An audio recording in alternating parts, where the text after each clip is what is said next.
우리 다 같이 자리에 일어나셔서 예수 피를 힘입어를 부르시며 2부 예배를 하나님께 올려드리겠습니다.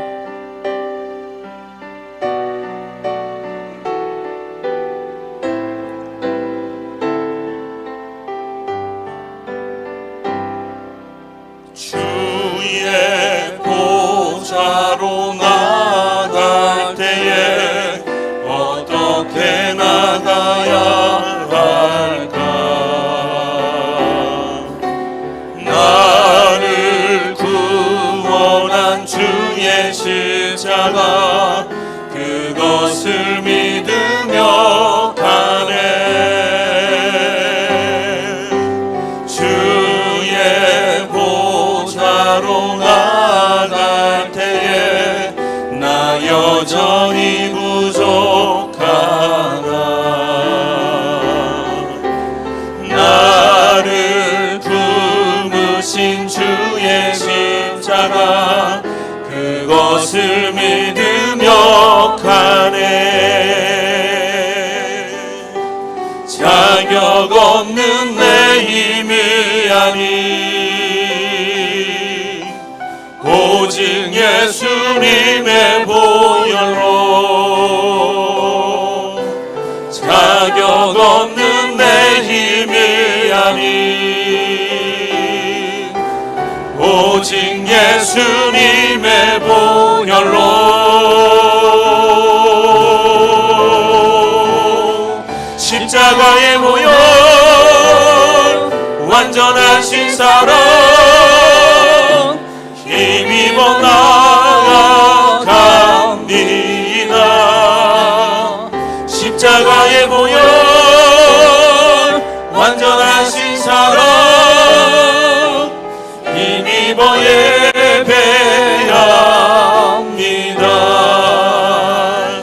모든 영광과 존귀와 능력 받으소서 받으소서. 영광과 존귀와 능력 받으소서 받으소서. 그리스도 살아계신 하나님.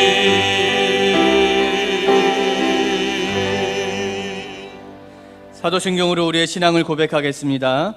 전능하사 천지를 만드신 하나님 아버지를 내가 믿사오며 그 외아들 우리 주 예수 그리스도를 믿사오니 이는 성령으로 잉태하사 동정녀 마리아에게 나시고 본디오 빌라도에게 고난을 받으사 십자가에 못 박혀 죽으시고 장사한 지 사흘 만에 죽은 자 가운데서 다시 살아나시며 하늘에 오르사 전능하신 하나님 우편에 앉아 계시다가 저리로서 산 자와 죽은 자를 심판하러 오시리라. 성령을 믿사오며 거룩한 공회와 성도가 서로 교통하는 것과 죄를 사하여 주시는 것과 몸이 다시 사는 것과 영원히 사는 것을 믿사옵나이다. 아멘. 사랑하는 성도 여러분, 하나님은 통회하고 자복하는 자에게 은혜를 베풀어 주십니다. 하나님 앞에 정결한 심령으로 서기 위해 우리의 죄를 고백하며 주 앞에 나가기를 원합니다.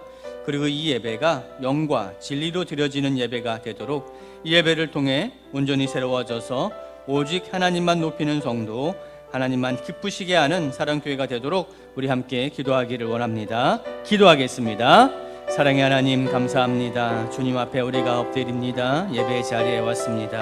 우리를 긍휼히 여겨 주시옵소서. 십자가의 사랑으로 우리를 품어 주시고 주님 앞에 우리가 설 때 우리의 모든 죄악된 모습들을 자복하고 고백하고 회개함으로 나아가오니 우리 안에 주님 모든 정결한 마음, 깨끗한 마음을 허락하여 주시옵소서. 예배에 나올 때 오직 주님이 말씀을 집중하게 하여 주시고 주님이 우리에게 무엇을 원하시는지를 우리가 깨닫고 돌아가는 귀한 시간 되게 하여 주시옵소서.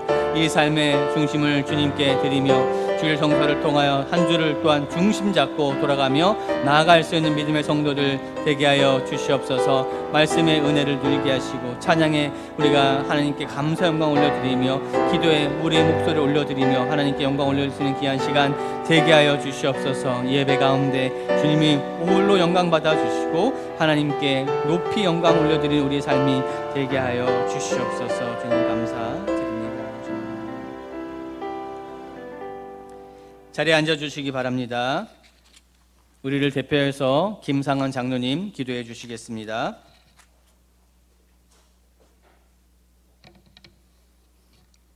다 함께 기도드리겠습니다. 하나님 아버지, 이 시간 주님을 찬양하고 영광을 드리려고 주님 앞에 예배를 드립니다.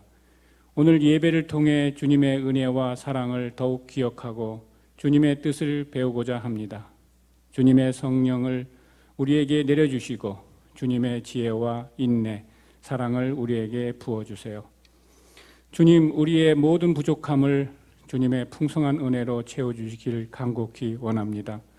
매 시간마다 주님만 생각하게 하여 주시고 우리들의 행실을 돌이켜보며 감사하고 회개하는 온전한 주님의 자녀가 되도록 이끌어 주세요. 주님을 믿고 의지하는 우리에게 언제나 주님의 뜻 안에서 올바른 결단을 할 수 있게 하여 주시고 주님의 나라와 의를 구하는 하루하루가 되게 하여 주세요. 우리 대한민국 모두가 특히 정의롭지 않은 정치인들과 그 추종자들에게 욕심을 버리게 하시고 주님의 사랑을 깨우쳐 주셔서 올바른 대한민국 발전을 위한 마음이 생기도록 도와주시옵소서. 주님, 이 지역사회를 이루고 있는 사람들이 주님을 찾아 예배하는 삶을 살아가도록 인도하기를 원합니다. 이웃을 사랑하고 서로 돌보는 마음을 가지고 서로에게 기꺼이 봉사할 수 있는 힘을 주시기를 빕니다. 이 세상에 있는 모든 병자들을 고쳐주시고 상처받은 자들을 치유해 주시기를 간곡히 원합니다. 또한 주님의 사랑을 알지 못하는 세상 사람에게 주님의 복음을 전하게 하는 일에 힘쓰는 그리스도인들이 되게 하여 주시옵소서. 특별히 우리 사랑교회 모두가 합심하여 교회의 유익이 되는 열매들을 풍성하게 맺도록 인도하여 주세요.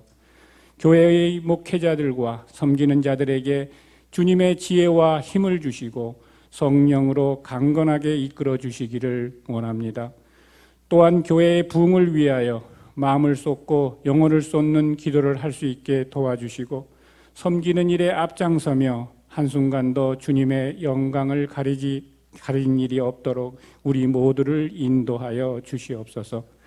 특별히 이번 주부터 시작하는 여름 성경학교를 통해 주님의 말씀을 배우고 아이들에게 주님의 사랑이 전해져 진정한 하나님의 자녀들로 자랄 수 있도록 풍성한 은혜를 내려주세요. 주의 성령이 여름 성경학교에 임하시고 참가자들의 영혼과 정신을 채워주시기를 믿습니다. 우리 사랑교회 성도님들 각 가정마다 주님의 성령과 은혜를 가득 채워 주셔서 감사와 기쁨이 넘치도록 도와주시옵소서. 이 시간 주님의 복된 진리의 말씀을 전하실 성준우 목사님을 성령의 생동감이 넘치는 능력으로 붙드셔서 모든 성도님들에게 감사와 기쁨이 넘치는 말씀이 되게 하여 주시옵소서.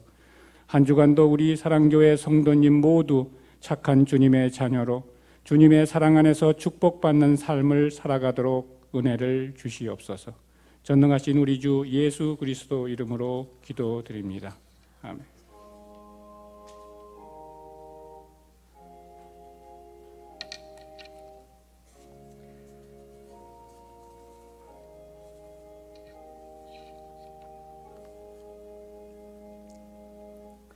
찬송가 334장 1절 드림으로 봉헌을 준비하도록 하겠습니다.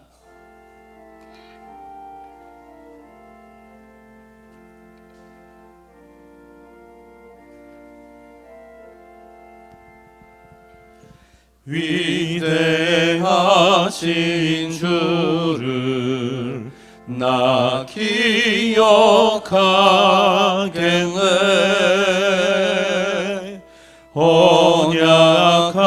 언약하신 대로 날 인도하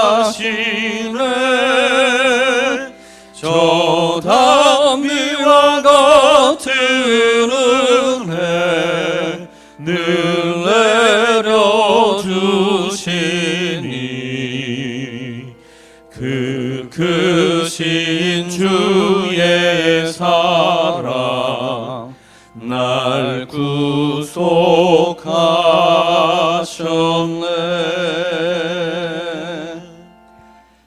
참 좋으신 하나님 감사합니다. 주님이 베풀어 주신 그 은혜, 그 사랑에 우리가 감사함으로 이곳에 나올 때 적은 물질이지만 하나님 우리의 마음을 떼어서 주님께 예물을 올려 드립니다. 주님께서 받아주시고 예물을 통하여 주님의 은혜와 사랑과 성령이 역사하심을 경험하는 우리 모든 성도들 되게 하여 주시옵소서.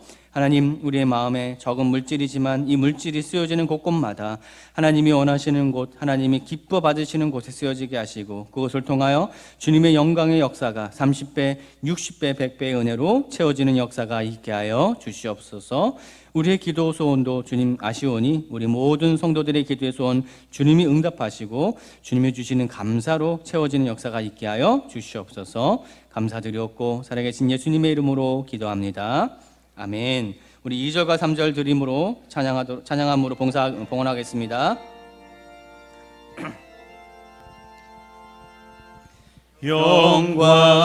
영광스러운 주를 나 기억하면서 앞을 바라보며 나 달려가리라. 주 우리와 함께하며 늘 동행하시니 성령의 능력으로 섬기게 하소서. 교회 머리 되신 주 기억하면서 힘과 부귀 모두 나 주께 바치네. 참 충성된 종이 되어 그 길을 가면서 주 다시 올 때까지 교회를 섬기리.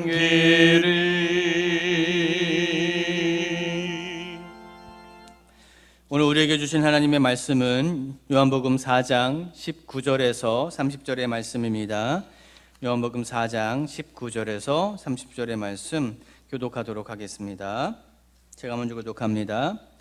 여자가 이르되 주여 내가 보니 선지자로소이다. 우리 조상들은 이 산에서 예배하였는데 당신들의 말은 예배할 곳이 예루살렘에 있다 하더이다. 예수께서 이르시되 여자여 내 말을 믿으라. 이 산에서도 말고 예루살렘에서도 말고 너희가 아버지께 예배할 때가 이르리라. 너희는 알지 못하는 것을 예배하고 우리는 아는 것을 예배하노니 이는 구원이 유대인에게서 남이라. 아버지께 참되게 예배하는 자들은 영과 진리로 예배할 때가 오나니 곧 이때라. 아버지께서는 자기에게 이렇게 예배하는 자들을 찾으시느니라. 하나님은 영이시니 예배하는 자가 영과 진리로 예배할지니라. 여자가 이르되 메시아 곧 그리스도라 하는 이가 오실 줄을 내가 아노니 그가 오시면 모든 것을 우리에게 알려주시리이다. 예수께서 이르시되 내게 말하는 내가 그라 하시니라. 이때에 제자들이 돌아와서 예수께서 여자와 말씀하시는 것을 이상히 여겼으나 무엇을 구하시나이까 어찌하여 그와 말씀하시나이까 묻는 자가 없더라. 여자가 물동이를 버려두고 동네로 돌아가서 사람들에게 이르되 내가 행한 모든 일을 내게 말한 사람을 와서 보라. 이는 그리스도가 아니냐 하니 그들이 동네에서 나와 예수께로 오더라. 아멘. 이 시간에는 참 아름다워라 라는 찬양의 제목으로 호산나 성가대 하나님께 찬양 올려드리겠습니다.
아멘. 귀한 찬양 감사합니다. 우리 옆에 분과 한번 우리 활짝 웃으면서 한번 인사할까요? 이렇게 인사하겠습니다. 하나님께서 성도님을 축복하십니다. 이렇게 인사할까요? 하나님께서 성도님을 축복하십니다. 오늘도 복된 주일날 이 거룩한 성일을 함께 나와서 예배하게 된 것 너무나 기쁘게 생각합니다. 우리 교회 소식 함께 나누겠습니다. 오늘 예배에 참석하신 모든 성도님들을 주의 이름으로 환영합니다. 처음 나오신 분이 계시다면 우리 1층에서 꼭 저를 만나주시면 감사하겠습니다. 우리 태신자를 위한 기도를 계속 권면 중에 있습니다. 우리 105명의 영혼들을 작정했는데요, 우리 기도의 분량이 꽉 채워지기를 소망합니다. 우리 111 기도 기억하시죠? 하루에 한 번 우리 10분 이상 같이 기도하자, 우리 그런 마음으로 기도하고 있는데 꼭 기억하셔서 우리 함께 기도했으면 좋겠습니다. 우리 2부 예배 이 시간 이후에 우리 2, 4분기 정기 재직회가 있습니다. 우리 모든 재직들께서는 참여해 주시면 감사하겠습니다. 우리 여름 성경학교가 오늘부터 시작이 됩니다. 나는 믿음의 사람이란 주제로 우리 시작이 되는데요. 우리 믿음의 다음 세대로 세워질 수 있도록 우리 함께 기도해 주시고 또 후원해 주시면 감사하겠습니다. 일정을 기억해 주시고요. 우리 3주간에 걸쳐서 진행이 되고 또 8월 초에는 우리 중고등부가 또 수련을 떠납니다. 함께 끝까지 기도해 주셔서 이번 여름 성경학교가 그들에게 정말 믿음의 터닝 포인트가 될 수 있도록 우리 함께 기도해 주시면 감사하겠습니다. 토요 비전 새벽 기도회가 계속 진행 중에 있습니다. 우리 매주 토요일 오전 7시에 함께 모여 기도하는 시간인데요. 우리 한 주의 삶을 믿음으로 돌아보고 함께 뜨겁게 우리 나라와 민족과 교회를 위해서 기도하는 시간에 꼭 동참해 주시면 감사하겠습니다. 우리 출애굽기 말씀 계속 진행 중에 있으니까요. 함께 말씀도 나눴으면 좋겠습니다. 우리 잠깐 기도하고 말씀 함께 나누도록 하겠습니다. 하나님 아버지 감사합니다. 저희를 사랑하여 주시고 복된 성의를 기억하며 주 앞에 예배자로 서게 하시니 참으로 감사합니다. 하나님, 우리가 주 앞에 온전한 예배로 드려지기를 소망합니다. 우리의 생각과 마음을 주장하여 주시고 인도하여 주셔서 오직 하나님께 중심으로 마음과 뜻과 정성으로 예배하게 하여 주시옵소서. 이 시간 주의 말씀 들을 때 우리 마음 가운데 성령께서 임재하시고 조명하시며 하나님, 이 말씀이 깊이 깨달아지고 우리 삶이 되는 놀라운 은혜가 있게 하여 주시옵소서. 부족한 종을 세우셨사오니 오직 하나님 말씀만을 담대하게 증거할 수 있도록 성령의 능력으로 함께하여 주옵소서. 예수님의 이름으로 감사하며 기도하옵나이다. 아멘. 오늘 여러분과 함께 수가성 여인 참된 예배로 나아가는 길이란 제목으로 말씀 함께 나누기를 원합니다. 하나님께서 사람을 창조하실 때 남자와 여자로 창조를 하시죠. 남성과 여성은 사실 하나님의 창조 질서 안에서 완벽하게 동등한 존재들입니다. 그리고 완벽하게 연합된 자들이었죠. 그런데 우리가 알듯이 인간의 범죄로 말미암아 완벽하게 동등하고 완벽하게 연합된 그 남녀의 관계가 다 깨져버립니다. 그리고 하나님께서 정하신 이 완벽한 하모니의 상태가 다 깨져버리고 역사 속을 보면 항상 힘이 있는 남성이 힘이 없는 여성을 지배하고 다스리고 억압한 것이 사실입니다. 예수님 당시에도 그런 분위기가 있었죠. 여성들은 심지어 제대로 교육도 받지 못하는 그런 분위기였습니다. 사회적으로 전혀 존중받지 못하는 그런 상황이었죠. 심지어 여성들은요, 이혼을 요구할 권리조차 없는 그런 상황이었습니다.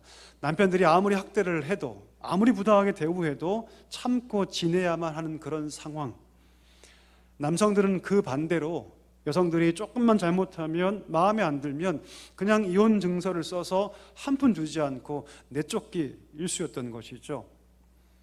자식을 못 낳기로도 하면 그 모든 것들이 그 여인이 무엇인가 부당하고 부정한 일을 저질러서 하나님께서 그 여인을 저주한 거라고 딱지를 붙여버리고 낙인을 찍어버려서 그 여인들을 그냥 이혼시키는 것이 그 당시 일반적인 분위기였습니다. 지금이야 여러분, 여성들이 인권이 높아지고 직장들도 다 다니고 능력 있는 여성들이 사회에 진출해서 중요한 일들을 감당하고 있지만 예수님 당시만 해도 여성들은 사회적 활동을 거의 할 수가 없었습니다. 남편들이 없으면 먹고 살기조차 어려운 시대였다는 것이죠.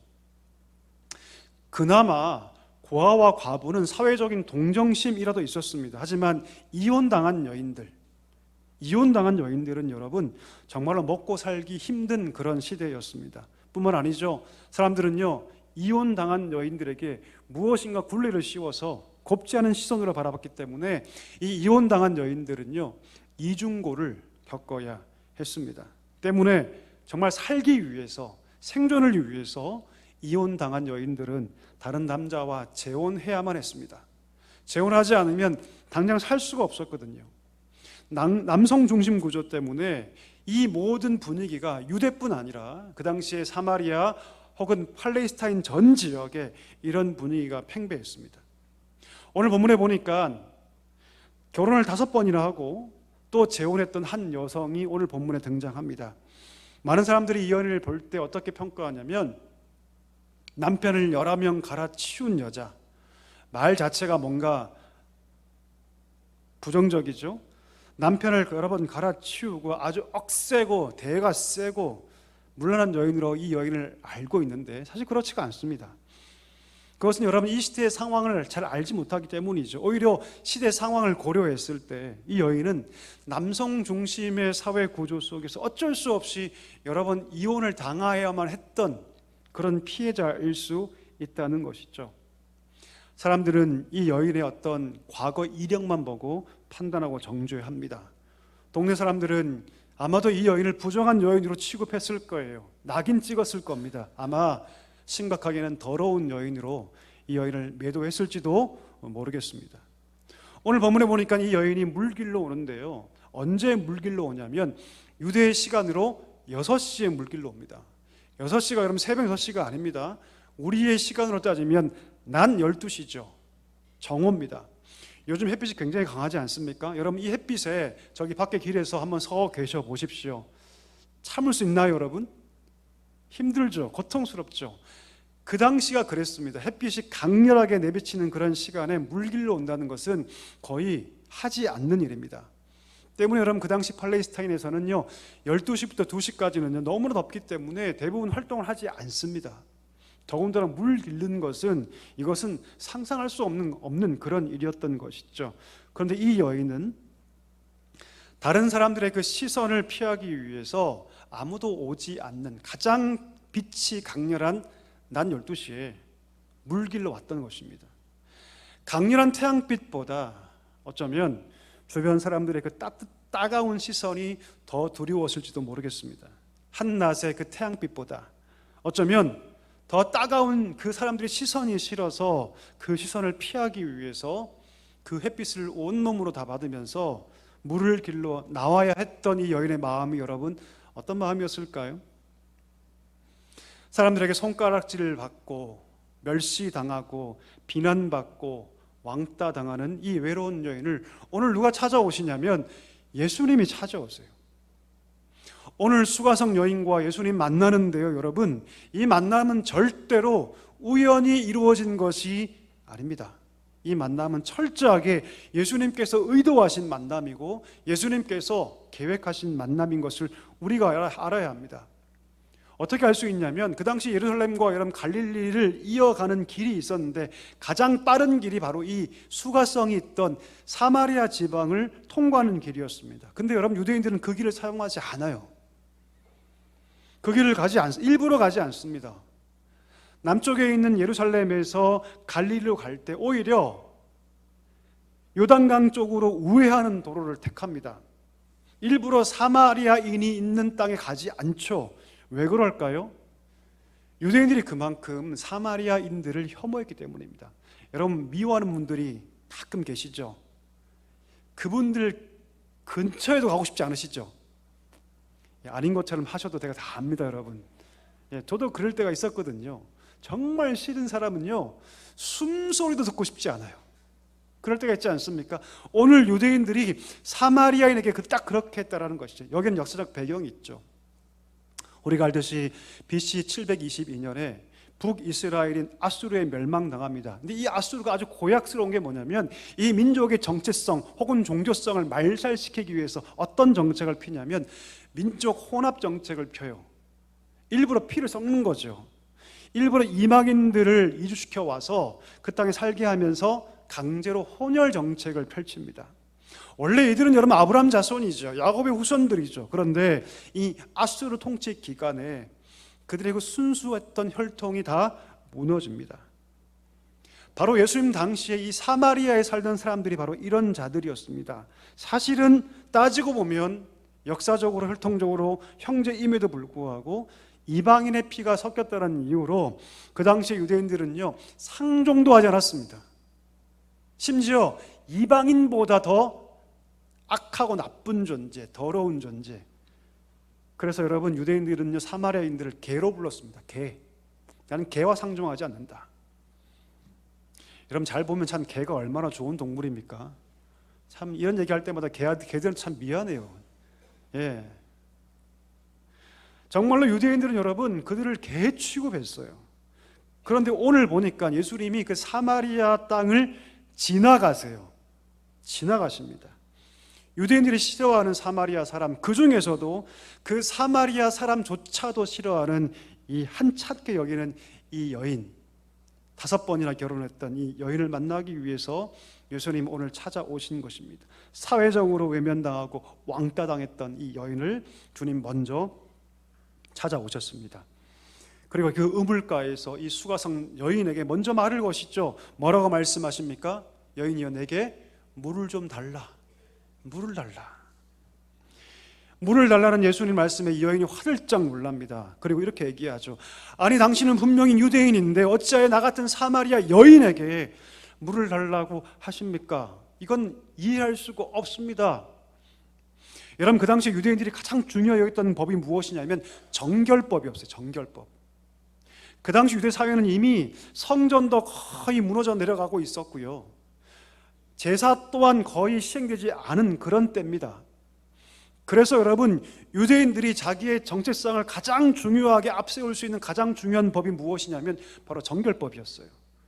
손을 씻고 안 씻고의 문제, 무엇을 먹을까 먹지 않을까의 문제, 어떤 것과 접촉할 것인가의 문제 등등, 가장 중요한 것이 무엇이냐면 바로 정결법입니다. 그래서 바리새인들이 여러분 예수님을 뭘로 공격합니까? 정결법으로 공격을 하죠. 그렇죠?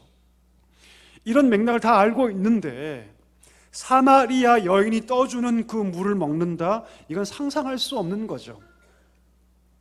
내가 더구나 많은 사람들이 손가락질하고 다 배척하는 그런 여인인데, 과거가 있는 여인인데 어떻게 유대인 남성이 나한테 물을 달라고 할 수 있을까? 너무나 의아했을 것입니다.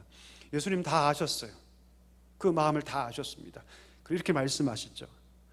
내가 하나님의 선물과 또 내게 물을 달라고 하는 이가 누구인지 알았더라면 네가 오히려 구했을 것이다 라고 말씀하세요.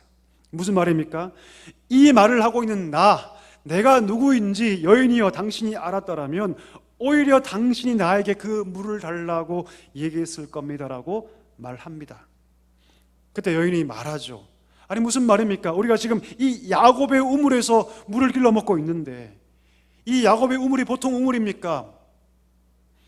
이 야곱의 우물에서 우리와 우리 가축과 우리 자녀들이 물을 마셨는데, 그러면 당신은 이 물 말고 다른 물을 줄 수 있다고 한다면 당신은 야곱보다 큰 사람입니까? 라고 묻습니다. 여러분, 그 당시에 이 야곱의 우물은 너무너무 중요했죠. 사마리아인들은 유대인들에게 혈통적으로 무시받고 있는 상황이기 때문에 그들이 야곱의 우물을 먹는다는 것은 너무나 중요한 일이었어요. 그런데 오늘 예수님께서 뭐라 말씀하십니까? 내가 다른 물을 주겠다고 말하고 있는 거죠. 여러분, 수가성 사람들은요, 사마리아 사람들은요, 야곱이 파놓았던 우물을 의지하며 살아갔습니다. 아마도 이 여인도 그렇게 살아갔을 것 같아요. 이 우물을 통해서 물을 마시고 육체적인 모든 필요를 채웠을 겁니다. 하지만 이 수가성 사람들과 이 여인이 놓치고 있는 것이 있었죠. 그들은 야곱이 파놓은 우물에서 물을 먹긴 먹었지만 정작 그 야곱이 바라봤던 하나님, 그 야곱이 의지했던 하나님, 그 하나님을 그들은 알지 못했습니다. 이 여인도 날마다 이 우물가에 와서 이 물을 떠 먹으면서 나는 누가 뭐라 해도 야곱의 후손이야 라고 스스로 여겼을지 모르지만 그 야곱이 바라봤던 하나님, 그 하나님을 그들은 경험한 적이 없었습니다. 야곱을 만나셨던 그 하나님을 만나지 못했던 것이죠. 예수님께서 이 모든 것들을 다 간파하고 계셨습니다. 그래서 예수님은요, 이 여인에게 진짜 필요한 것은 먹는 물이 아니라 다른 것이다, 영적인 것이다. 이것을 우리 예수님 분명히 알고 계셨던 것입니다. 자, 그래서 13절과 14절 말씀을 하는데요, 우리 한번 읽어볼까요? 같이 한번 읽겠습니다.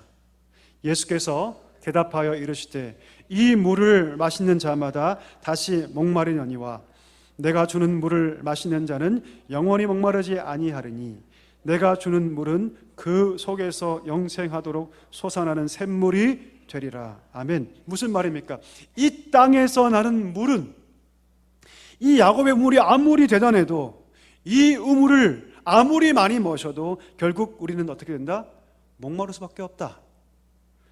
그 물을 아무리 마셔도 결국 인간은 죽을 수밖에 없다. 하지만 내가 주는 물을 먹는 자는 영원히 목마르지 않는다. 내가 주는 물을 먹는 자는 영원히 산다. 이렇게 말씀하고 있는 것이죠. 자, 그러면 우리가 한 가지 분명히 정리해야 합니다. 오늘 예수님께서 이 여인에게 주시고 싶어하는 이 물, 영적인 물, 이것은 무엇을 뜻하는 것일까요? 그것은 무엇이냐면 하나님께서 부어주실 성령을 의미합니다. 무엇을 의미한다고 여러분? 성령을 의미합니다. 영적인 물은 바로 성령이죠. 우리 말씀 읽어볼까요? 요한복음 7장 38절 39절 우리 함께 읽도록 하겠습니다. 나를 믿는 자는 성령의 이름과 같이 그 배에서 생수의 강이 흘러나오리라 하시니 이는 그를 믿는 자들이 받을 성령을 가리켜 말씀하신 것이라. 예수께서 아직 영광을 받지 않으셨으므로 성령이 아직 그들에게 계시지 아니하시더라. 아멘. 여기서 말하는 물이 뭐라고요? 성령을 의미합니다. 예수를 믿는 자들은 예수 그리스도를 통해서 그 안에 성령의 임재를 경험하게 되는 것이죠. 성령께서 그 마음에 계셔서 그 마음 가운데 세상에서 경험할 수 없고 세상이 줄 수 없는 신령한 기쁨. 여러분, 우리가 정말 더울 때 시원한 물 한 컵 딱 먹으면 어떤 느낌 듭니까? 어떤 느낌 들죠, 여러분? 제가 대표로 한번 먹어보겠습니다, 여러분. 너무 좋아요. 너무 행복합니다. 정말 더울 때, 갈증이 정말 목마름을 타고 올라올 때 여러분 물 한 잔 딱 먹으면 그만큼 기쁜 것이 없지 않습니까? 그와 똑같은 거예요. 성령이 우리 가운데 충만하게 임하시면 세상에서 경험하지 못한 신령한 기쁨이 그 성령을 통해서 우리 가운데 느껴지고 경험되기 시작합니다. 성령을 임한 자들은, 성령을 받은 자들은 성령 안에서 영생의 기쁨, 생명의 기쁨을 누리기 때문에 마치 한여름날 땀 뻘뻘 흘릴 때 마시는 생수 이상의 기쁨을 우리가 누리게 되는 것이죠. 과연 이 여인이 이 말씀을 이해했을까요? 아니요, 이해하지 못했습니다. 그리고 이 여인이 이렇게 얘기를 하죠. 그러면 그런 물이 있다면 나에게 좀 주십시오. 이 여인은 이 말씀을 이해하지 못해요. 아마도 이 여인은요, 진짜로 어떤 신비한 물이 있는 걸로 오해했던 것 같아요. 내가 날마다 여기 와서 물을 기르고 있는데 이 고생하지 않도록, 이 어려움 당하지 않도록, 이 물 때문에 아파하지 않도록 내게 그런 물이 있다면 좀 주십시오라고 예수님께 말합니다. 그럼 이 여인은요, 성령을 알지 못했어요. 이 여인은 하나님에 대해서는 들었을지 몰라도 진정한 예배를 드릴 수 없었습니다. 그리고 정말 오늘 예수님께서 주시고 싶어 하셨던 진짜 물, 그 성령의 물을 그는 이해할 수 없었던 것이죠. 여러분, 우리가 지난주에 니고데모에 대해서 우리가 함께 배웠지 않습니까? 그는 학식이 뛰어난 자였습니다. 많이 배운 자죠. 근데 우리가 무엇을 알 수 있었습니까? 아무리 많이 배운 자도, 여러분, 아무리 학식이 뛰어난 자도 여러분, 그 안에 믿음이 없으면요, 결코 하나님 말씀을 말씀으로 수납할 수 없다라는 것을 우리가 배웠습니다. 서구에 많은 신학자들이 있죠. 서구의 그 변질된 신학을 전파하는 수많은 자유주의 신학자들, 그들이 지성이 부족해서 그렇게 변질되었을까요? 그렇지 않습니다.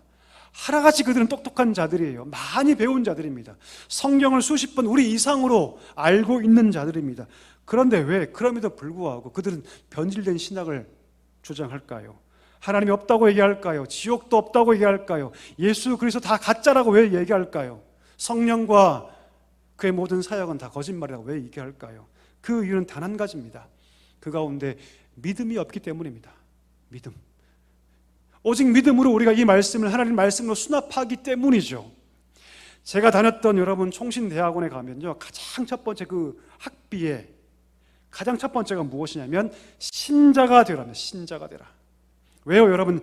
신자가 되지 않으면 아무리 말씀을 듣고 배워도 참 성도가 될 수 없기 때문이죠. 우리도 마찬가지죠. 여러분, 우리가 언제 이 말씀이 우리 가운데 말씀이 됩니까? 하나님 말씀이 됩니까? 비로소 우리 가운데 믿음이 있을 때 이 말씀이 진짜 하나님 말씀이 됩니다. 믿음이 있을 때 비로소 하나님 말씀으로 들려지기 시작하는 것이죠. 믿음이 없으면 여러분 아무리 말씀을 들어도 이 말씀이 여러분 마음 가운데 들어가지 않아요. 역사하지 않습니다. 오늘 이 여인에게 이 믿음이 필요했습니다.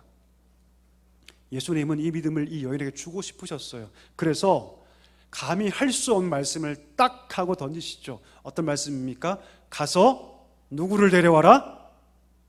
누구를 데려와라? 남편을 데려와라. 굉장히 황당한 질문이죠, 여러분. 사실 이 말씀 하면 됩니까? 안 됩니까? 안 돼요. 여러분, 저는 목회학을 배운 사람인데 저같이 목회학 배운 사람이 이렇게 신방 가서 이런 말을 하면요, 당장 잘립니다. 당장 잘려요, 여러분. 왜요? 이 여인에게 이 남편 문제가 뭡니까? 아킬레스건이에요. 아킬레스건. 건드리면 안 되는 문제예요, 사실. 덮어둬야 할 얘기죠. 근데 오늘 예수님께서 뭐라 말씀하시냐면 가서 남편을 데려와라 라고 말씀하세요. 때로 하나님께서 우리의 상처를 만질 때가 있습니다. 가장 아픈 부위를 만질 때가 있어요. 가장 가까운 사람을 통해서, 혹은 환경을 통해서, 혹은 자신의 내면을 통해서 하나님께서 우리의 가장 아픈 부위를 만질 때가 있습니다.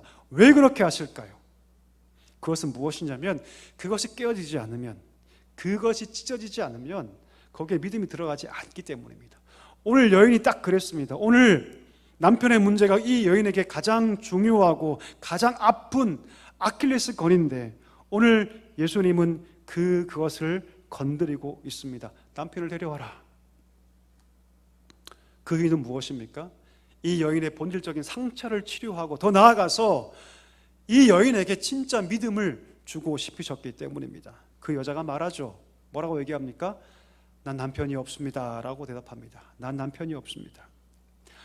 여러분, 아마도 이 여인은요, 자기의 과거를 밝히기를 꺼려했던 것 같습니다. 왜냐하면 젊은 남자지 않습니까? 그렇죠? 부끄러운 과거를 아마도 숨기고 싶어 했던 것 같아요. 그래서 그냥 남편이 없다는 말로 넘어가고 싶어 했던 것 같습니다. 근데 예수님이 뭐라 답변하십니까? 이렇게 답변하시죠. 그래, 네 말이 맞다. 네가 남편이 없다고 하는 그 말이 맞다. 남편 5이 있었고 지금 있는 자도 네 남편이 아니다. 그러니 네 말이 맞다. 이렇게 말씀하세요. 여러분, 예수님은요, 이미 여인의 과거를 다 알고 계셨어요. 5명의 남편이 있었고 지금도 남편이랑 살고 있다는 것을 알고 있었습니다. 여러분, 동거하는 게 아니에요. 여러분, 지금이야 우리가 동거가 흔하죠. 그렇죠? 근데 예수님 당시에는 동거가 불가능했어요. 여러분, 결혼하지 않고 사는 것은 결국 무엇을 의미하는 것이냐면 간음죄를 짓는 것이기 때문에 유대사회 맥락에서 여러분, 결혼이라는 그런 과정과 절차를 겪지 않으면요, 남자와 함께 살 수가 없습니다. 자, 그런데 이 모든 것 다 알고 계신 예수님께서 왜 남편이 없다고 말씀하십니까? 오늘 예수님 말씀에 분명한 의도가 있습니다. 5명의 남편이 있었고 지금도 남편이 있지만 정말 너를 이해해주고 정말 너를 사랑해주고 너를 아껴주는 남편이 한 명도 없다. 아, 정말 그렇구나. 그렇게 그 여인의 상황을 예수님께서 이해해 주신 것이죠. 아마도 지금 이 여인과 살고 있는 이 남편은, 이 마지막 남편은 이 여인의 불행한 과거를 다 알고 있었을 것입니다. 너무나 큰 약점이죠. 너무나 큰 아픔이죠. 너무나 큰 약점을 가진 이 여인이기 때문에 그의 욕심을 채우기 위해서, 그 욕심을 채우기 위해서 아마도 이 여인을 아내로 맞이했던 것 같습니다. 그리고 그 불행한 그 과거에 약점이 있는 여인, 그 여인을 아마도 짐작컨대 함부로 대했을 것이 분명합니다. 예수님은 이런 여인의 처지를 다 알고 계셨죠. 그리고 그 여인의 상처받은 그 마음을 예수님이 이해해 주십니다. 사람들은 그 여인의 과거의 이력만 보고 그를 정죄하고 비난하죠. 축덕거리죠. 그리고 낙인 찍어버리죠. 남성 중심의 그 사회의 구조 속에서 얼마나 이 여인이 억압을 당하며 살아야 했는지, 어떤 과정을 통해서 이렇게 될 수밖에 없는지 관심도 가지지 않습니다. 그저 비난하고 상처 주고 정죄만 하죠. 하지만 우리 주님은 그 모든 환경을 다 알고 계셨고 그녀의 마음을 이해해 주십니다. 뭐라고 말씀하시죠? 내가 다 안다. 네 말이 어떤 뜻인지 내가 다 안다. 남편이 없다고 말하는 거 내가 다 안다. 남편다운 남편 한 명도 없었다. 그래, 맞다. 여인이 이 말에 그 여인의 마음이 와르르 무너집니다. 여러분, 와르르 무너져요. 예수님의 그 통찰력과 더불어 자신을 이해하시는 예수님의 그 마음에 여인이 와르르 무너집니다. 그 마음의 벽이 무너져 버리죠. 그리고 이렇게 고백합니다. 내가 보니 당신은 선지자가 분명합니다. 우리 예수님은 남편 이야기를 통해서 지금 이 여인의 아픔과 상처를 보고 계시고 어루만져 주십니다. 그리고 이 과정을 통해서 지금 말씀하고 있는 그 예수님이 누구신가를 분명하게 알려주시죠. 여인이 그것을 알게 돼요. 과거에는 그냥 나에게 말을 걸고 물을 구하는 그냥 한 명의 유대인 남성이었지만 이제는 예수님을 뭐라고 인식합니까? 선지자로 인식하죠. 눈이 열리기 시작합니다. 귀가 열리기 시작하죠. 그 내면 가운데 영적인 변화가 보이기 시작합니다. 나와 함께 대화하고 있는 저 남자가 그저 그런 남자가 아니라 누구다? 하나님께서 보내신 자이다라는 것을 깨닫기 시작합니다. 자, 그랬더니 그 마음 가운데 있던 영적인 가장 본질적인 문제를 꺼내기 시작하는데 그 영적인 문제가 무슨 문제였냐면 예배 문제였어요. 예배 문제. 이렇게 질문하죠. 우리 조상들은 이 산에서 예배했는데 당신들의 말은 예배할 곳이 예루살렘에 있다고 하더이다. 그러면 어떤 것이 맞습니까? 정말 꼭 예루살렘에 가서만 예배 드려야 합니까? 라고 이 여인이 물어요. 여러분, 하나님께서는요 성전 지으신 다음에 뭐라 말씀하십니까? 솔로몬 성전 이후로 예루살렘에 있는 성전을 통해서만 예배를 받겠다고 말씀하세요. 함부로 예배 장소를 정할 것을 하나님 금지시키십니다. 이것이 하나님의 방법이었죠. 그리고 멀리 떨어져 있는 경우에는 성전을 향해서 창문을 열고 그는 기도해야만 했습니다. 자, 그런데 북쪽 이스라엘 백성들은 그렇게 하지 않았습니다. 정치적 이유 때문에 예루살렘을 향하는 모든 길을 다 막아버리고 자기만의 우상을 세우고 자기만의 예배 초소를 세우고 자기만의 신에게 예배하기 시작합니다. 그것이 하나의 잘못된 전통이 돼서 지금 어디까지 흘러오고 있냐면 오늘 이 시대까지 흘러오고 있는 거예요. 그들은 그리심산에서 자기만의 산당과 예배를 드렸습니다. 그 관습이 정착되어서 지금 이들이 자기만의 방식으로 예배를 드리고 있었던 것이죠. 하지만 하나님께서 그 예배를 받지 않으셨습니다. 그들은 헛된 신을 경배하고 있었기 때문이죠. 오늘 22절 볼까요? 22절 보니까 예수님 뭐라 말씀하시죠?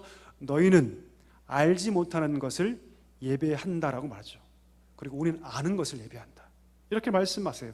무슨 말이냐면 너희는 나름대로 너희만의 공간에서 너희만의 자리에서 하나님 섬긴다고 말하지만 그것은 하나님이 받으시는 예배가 아니다라고 말하고 있는 거예요. 오직 하나님은 하나님이 기뻐하시는 과정과 방법을 통해서만 하나님이 예배를 받는다라고 말씀하고 있는 것이죠. 하나님께서 정하신 방법, 정하신 과정이 아닌 다른 방법과 다른 과정을 통해서는 하나님 예배를 받지 않으신다라고 말씀하고 계시는 거죠. 여러분, 아론의 두 아들이 있었죠. 나답과 아비후. 그가 하나님께서 정하신 불이 아니라 다른 불을 가져와서 하나님께 제사할 때 죽임당합니다. 다윗 때 법궤를 옮길 때 우사가 법궤에 손을 얹을 때 죽임당하죠. 아무리 다윗이라도 하나님 법궤를 옮길 때 아무리 다윗이라도 하나님 정하신 방법으로 이동해야 한다. 이것을 하나님께서 알려주시기 위해서 그 작은 심판을 하나님께서 행하셨던 것입니다. 그러면 이 말씀을 우리 삶 가운데 그대로 가져와 봐야 합니다. 그러면 오늘 이 시대를 살아가는 우리에게 하나님은 어떤 방식과 어떤 과정으로 예배받기를 원하십니까? 오늘 그 답이 나와 있습니다. 예수님께서 말씀하고 계시는데요, 우리 23절 우리 다 같이 한번 읽어볼까요? 같이 읽습니다. 아버지께 참되게 예배하는 자들은 영과 진리로 예배할 때가 오나니 곧 이때라. 아버지께서 자기에게 이렇게 예배하는 자들을 찾으시니라. 할렐루야. 하나님께서 원하시는 과정과 방법이 뭐라고요? 영과 진리로 예배하는 것만 내가 받겠다고 말씀하시는 거죠. 그러면 영과 진리가 무엇입니까? 영은 무엇이냐면 성령이죠. 성령. 성령으로 예배하는 것입니다. 그럼 진리는 무엇입니까? 요한복음을 쭉 보면 그 진리가 누구시냐면 그 예수 그리스도세요. 로고스, 말씀이신 그 진리가 우리 땅 가운데 육신이 되어서 이 땅 가운데 오셨는데 우리가 그를 볼 수 있게 되었다. 그분이 누구시다? 예수님이시다. 정리하면 성령 안에서 그리스도를 통해서 예배할 때만 하나님이 그 예배를 받으신다. 이렇게 말씀하고 있는 거죠. 이 산도 아닙니다. 저 산도 아니에요, 여러분. 우리가 진정한 예배 드리기 위해서 비행기표 끊고 저기 가서 예배할 필요가 없습니다. 오늘날 하나님께서 성령 안에서 그리스도를 통해서만 예배를 받으시기 때문이죠. 성령 안에서 예수 그리스도의 그 이름을 높이고 찬양하면 내가 영광을 받겠다, 그 예배를 내가 받겠다고 말씀하고 있는 것이죠. 아버지는 오직 성령 안에서 아들을 통해서만 내가 예배를 받겠다고 말씀하고 있는 것이죠. 오직 아들을 통해서 하나님은 예배를 받으십니다. 아들을 통해서 예배한다는 것은 무엇입니까? 아들이신 예수 그리스도께서 이 땅 가운데 오셔서 하신 모든 구원의 사건과 그 은혜, 그가 하신 천국의 복음들, 그리고 그 가운데 자신을 온전히 드러내신 그 하나님의 거룩한 속성, 그 사랑과 공의를 내가 붙잡고 예배할 때만이 하나님께서 예배를 받겠다라고 말씀하고 있다라는 것이죠. 여러분, 하나님과 우리 사이를 이어주는 분은 누구밖에 안 계십니까? 예수님밖에 안 계셔요. 아멘이십니까? 우리가 오늘 예배 드릴 때 예수님을 놓칠 수가 있습니다. 그냥 몸만 왔다가 그냥 정해진 순서에 따라서 그냥 참여하고 돌아가는 것은요, 하나님이 받는 예배가 될 수가 없죠. 왜요? 하나님과 우리 사이를 잇는 분이 오직 예수 그리스도이기 때문입니다. 오직 하나님은 예수님을 통해서만 우리 예배를 받으십니다. 성령은 비로소 그것을 가능하게 하시는 분, 그것을 깨닫게 하신 영이 바로 성령이십니다. 성령 안에서 예수 그리스도를 통해서만 예배를 받으십니다. 여러분, 제가 사랑교회 부임했지 않습니까? 제가 사랑교회 부임한다고 하니까 어떤 분들이 사랑의 교회 가는 줄 아시더라고요. 사랑의 교회, 사랑의 교회 부교육자로 가시는 줄 안다고. 이거 어떤 분들이 이렇게 착각하시더라고요. 여러분, 사랑교회와 사랑의 교회는 비교가 됩니까? 안 됩니까? 우리끼리니까 그냥 비교가 된다고 얘기하시죠, 그냥. 그렇죠? 혹시 사랑의 교회를 가보셨습니까? 가보면 정말로 세계에서 가장 큰 어마어마한 스크린이 앞에 있습니다. 요거는 비교할 수가 없는 거죠, 여러분. 정말 눈이 돌아갑니다. 눈이 돌아가요. 엄청난 스크린에 화려한 조명에 누가 봐도 압도할 만한 음향을 가지고 있습니다. 수천 명의 사람들이 예배를 드리죠. 자, 한번 물어보겠습니다. 사랑교회가 그렇게 엄청난 스크린, 엄청난 조명, 화려한 음향, 수천 명이 예배하는 그런 예배 교회가 되기를 원하십니까? 왜 아멘 안 하십니까, 여러분? 예, 괜찮습니다. 나쁜 게 아닙니다, 그 여러분 절대로. 자, 그런데 좋은 예배당을 가지고 사람의 시선을 압도할 만한 그런 엄청난 스크린에 눈과 귀를 정말 뺏을 정도의 음향과 조명을 가지고 있다 하더라도, 그 자리에 수천 명이 모여 있다 하더라도 그들이 하나님께 영과 진리로 예배하지 않는다면 과연 하나님께서 그 예배를 받으실까요? 반대로 아무런 스크린도 없고 조명도 없고 환경이 열악하지만 오늘 그 자리에 모인 자들이 성령과 그리스도를 통해서 예배한다면 정말 진짜 하나님께 올려진 예배는 어떤 예배일까요? 이것을 우리가 진지하게 고민해 볼 수 있어야 합니다. 환경은 열악하고 여건은 다른 교회에 비교해서 좀 떨어져도 오늘 이 자리에 있는 내 마음이 성령 안에서 내게 행하신 그 구원의 감격을 내 마음에 묵상하고 그분의 행하신 말과 그 뜻을 내가 붙잡고 예수님을 통해서 보이신 하나님의 그 놀라운 속성, 그 사랑과 공의를 내가 붙잡고 예배하고 있다면 비록 이곳에 휘황찬란한 조명과 스크린은 없어도 하나님이 그 예배를 받으실 줄 믿습니다. 이것을 우리가 알아야 한다는 것이죠. 내 귀를 즐겁게 하는 엄청난 세션과 엄청난 악기는 없을 수 있어도 이곳이 진정한 예배 처소가 된다는 것을 우리가 알아야 하는 것이죠. 오늘 이 여인이 이것을 몰랐어요. 오늘 이 여인의 눈을 뜨게 해주십니다. 그리고 오늘 뭐라 말씀하십니까? 내가 바로 그 메시아다, 그렇게 말씀하시죠. 그리고 비로소 이 여인 영적인 눈이 확 띄어집니다. 그리고 진리가 누구인지 깨닫게 되죠. 그리고 예수님이 누구신가에 대해서 알게 되니 확신이 그를 사로잡죠. 여러분, 확신은요 강력한 것입니다. 확신이 들기 시작하면요 누가 뭐라고 하지 않아도 확신이 든 사람들은 움직이기 시작합니다. 이게 확신의 힘이에요.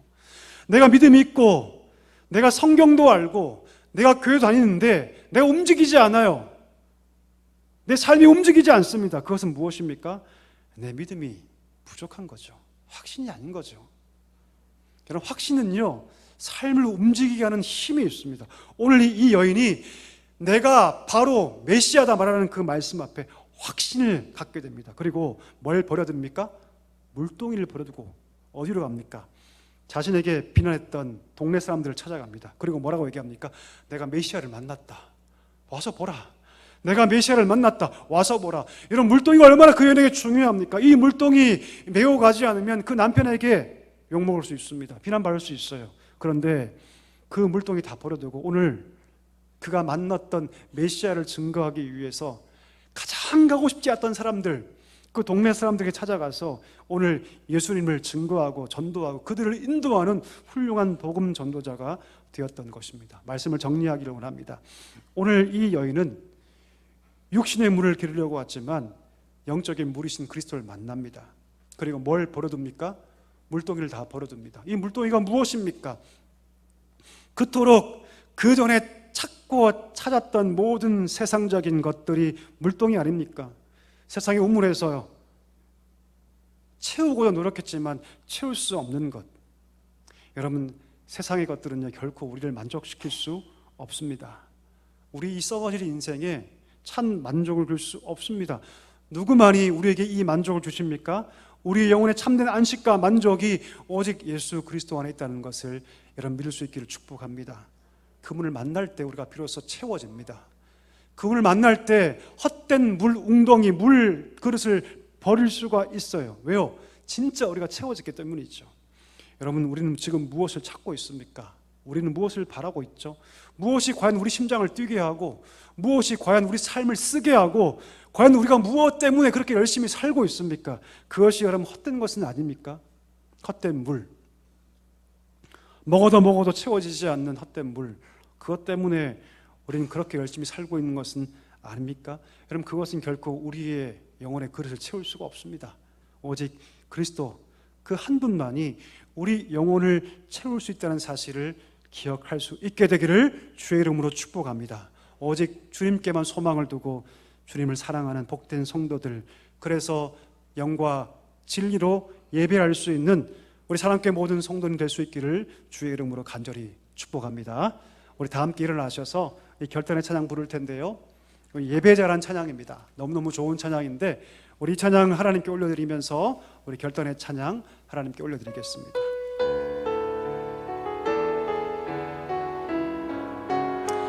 우리 가사를 깊이 묵상하면서 함께 찬양하기를 원합니다. 아무도 예배하지 않는, 아무도 예배하지 않는 그곳에서 주를 예배하리라. 그곳에서 주를 예배하리라. 아무도 찬양하지 않는, 아무도 찬양하지 않는 그곳에서 나 주를 찬양하리라. 아무도 헌신하지 않는, 누구도 헌신하지 않는 그곳에서 주께 헌신하리라. 그곳에서 주께 헌신하리라. 누구도 증거하지 않는, 누구도 증거하지 않는 그곳에서 나 주를 증거하리라. 내가 밟는 모든 땅, 내가 밟는 모든 땅 주를 예배하게 하소서. 주의 보혈로 덮어지게 하소서.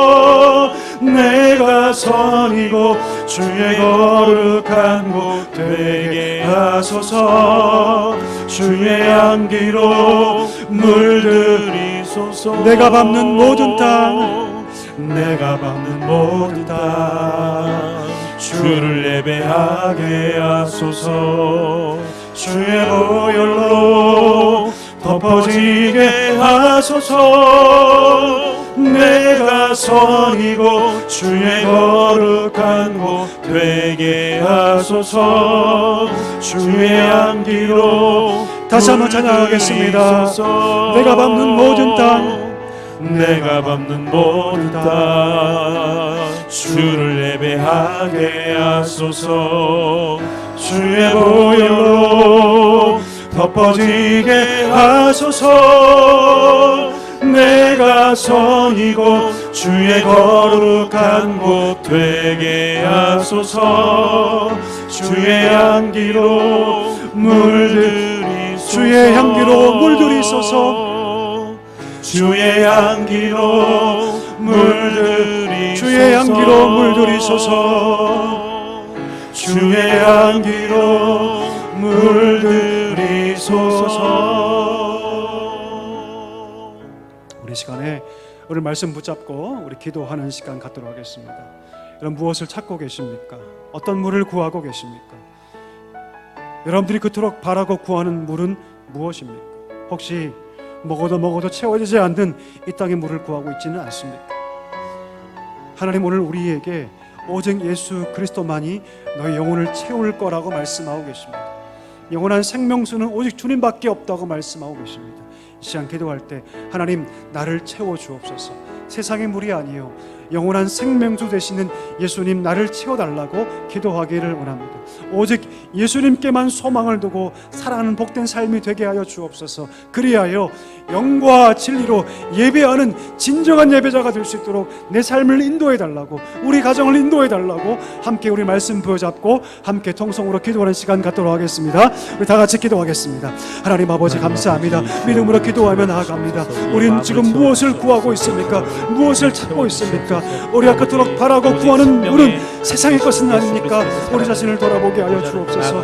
먹어도 채워지지 않는 헛된 물을 구하지 않게 해주시고 영원한 생명수가 되시는 예수 그리스도를 구하는 주의 백성들 되게 하여 주시옵소서. 오직 예수 그리스도 그분만이 우리 영혼의 참 만족이 된다는 사실을 알게 해주시고 믿음으로 걸어갈 수 있는 우리 모두가 될 수 있도록 하나님 아버지 우리를 인도하여 주옵소서. 오직 주님께만 소망을 두고 오직 주님만을 사랑할 수 있는 주의 백성 될 수 있도록 주여 은혜를 더하여 주옵소서. 하나님의 이 은혜를 가진 자만이 진정 예배자가 될 줄 믿사오니 하나님 아버지 우리를 인도하여 주옵소서. 영과 진리로 예배하는 자들 될 수 있도록 하나님 아버지 역사하여 주시옵소서. 은혜를 더하여 주시옵소서. 우리 한 번 더 기도할 때 오늘부터 우리 여름 성경학교가 시작됩니다. 이 시간 우리 귀한 어린 영혼들을 하나님 손에 의탁하며 기도하기를 원합니다. 하나님 우리 귀한 아이들이 아브라함의 믿음을 본받게 하여 주옵소서. 진정한 하나님의 사람으로 세워지게 하여 주시옵소서라고 기도하기를 원합니다. 이를 위해 세우신 우리 모든 교육자들과 모든 교사들에게 성령의 충만함을 허락하여 주시고 어린 영혼들을 섬길 때 거룩한 기쁨이 넘치게 하여 주시옵소서. 저들이 오늘 우물가에서 우리 예수님 만났듯이 하나님 저들이 성령학교를 통해서 우리 주님 만나는 놀라운 역사 있게 달라고 기도하기를 원합니다. 모든 여건과 환경을 축원하여 주시고 하나님의 은혜의 잔치가 될 수 있도록 구원의 잔치가 될 수 있도록 하나님 인도해 달라고 그들의 마음을 기경해 달라고 함께 마지막으로 기도하기를 소망합니다. 다 같이 기도하겠습니다. 하나님 아버지 감사합니다. 기도하며 나아갑니다. 하나님 역사하여 주옵소서. 하나님 일하여 주옵소서. 우리 아이들이 믿음의 사람으로 세워지기를 소망합니다. 나는 믿음의 사람이라고 선포할 수 있도록 주여 그들을 변화시켜 주옵소서. 새롭게 하여 주시옵소서. 하나님의 세상 가운데 세상에 함벌되어 살 자들이 아니라 하나님 아버지 믿음으로 세상을 혼행한 자들로 세워져 갈 수 있도록 하나님 아버지 은혜를 더하여 주옵소서. 하나님 아버지 세우신 주의 일꾼들에게 성령의 능력을 부어주시고 주의 능력으로 충만하게 해주셔서 저들을 통해서 하나님의 놀라운 은혜가 하나님 온 심령마다 충만하게 활발하게 임하게 하여 주옵소서.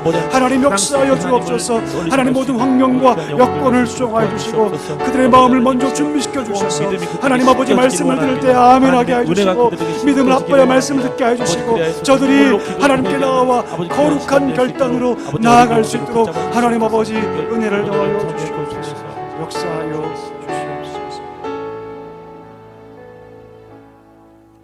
하나님 아버지 감사합니다. 오늘 말씀 주셨사오니 이 말씀 우리 마음 깊은 곳에 새겨지게 하시고 날마다 참 생명수이신 주님을 날마다 구하고 마시며 사랑하는 복된 백성들 되게 하여 주시옵소서. 하나님 영과 진로 예배하여 이 마지막 때에 하나님께 영광되는 주의 백성들 되게 하여 주시옵소서. 예수님의 이름으로 기도하옵나이다. 아멘.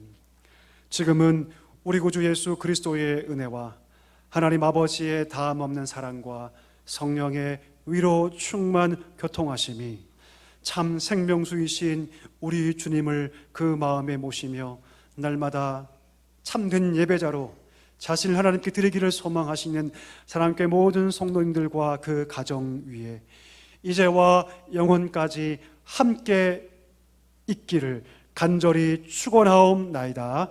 아멘.